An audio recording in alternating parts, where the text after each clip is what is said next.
jeneng kula Ranu Pandita, nomor 28, kelas 5 PL loro. Jaga kesarasan kanggo nyegah virus corona.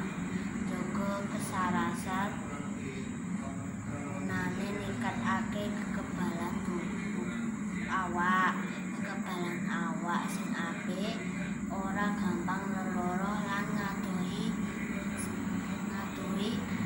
virus lan bakteri. Njaga kesarasan 1. Olahraga sing rutin 15 sampai 30 menit sadina.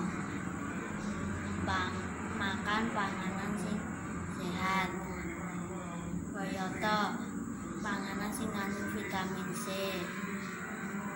sayur-sayuran, buah-buahan lan banyu.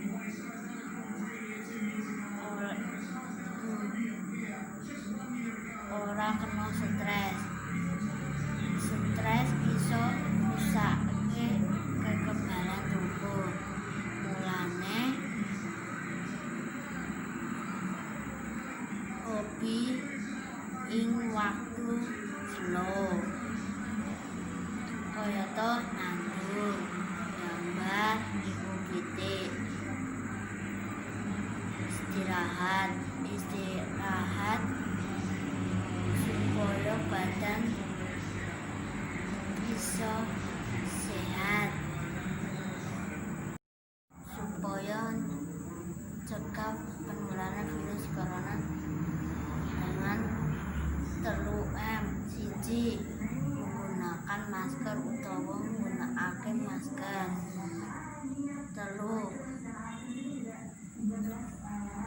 Jaga jarak aman utawa jaga jarak aman. 3.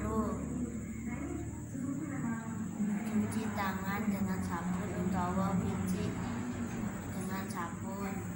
Muga virus iki cepet